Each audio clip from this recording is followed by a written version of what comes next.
আসসালামু আলাইকুম। আশা করি আলহামদুলিল্লাহ সবাই ভালো আছেন। রমজানের প্রথম দিন আসলে অনেকেই জানতে চাচ্ছেন, আমাকে ইউটিউব এবং আমার টিকটকে অনেকে মেসেজ করছেন যে ভাই আপনারা দৈনিক কত টাকার তেল লাগে আর আপনারা তেলটা কত টাকা দিয়ে কত টাকার তেল কিনেন।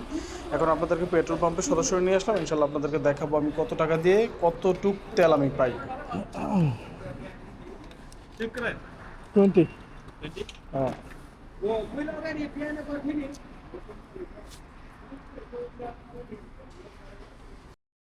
আমি অলরেডি ওনাকে বললাম যে 20 দিরহামের পেট্রোল দেওয়ার জন্য। উনি অলরেডি 20 দিরহাম পেট্রোল ঢালতেছে। আমি আপনাদেরকে দেখানোর চেষ্টা করবো আমি 20 দিরহাম দিয়ে মানে আমি কতটুকু তেল পাই। 20 দিরহাম বাংলা প্রায় 600 প্লাস টাকা।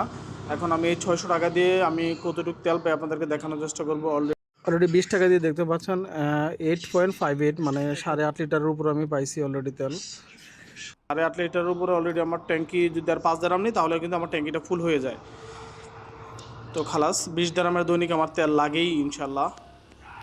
অলরেডি পেট্রোল নেওয়া শেষ, চলে যাচ্ছে। আমার একটা অর্ডার আছে, অর্ডারটা আমি পিক আপ করতে হবে। তো ইনশাল্লাহ সবাই দোয়া করবেন। আসলে অনেকে জানতে চাইতেন, সেজন্য আসলে পেট্রোল পাম্পের তেল নিয়ে আমি ভিডিওটা দিলাম আপনাদেরকে। সবাই ভালো থাকবেন। আসসালামু আলাইকুম।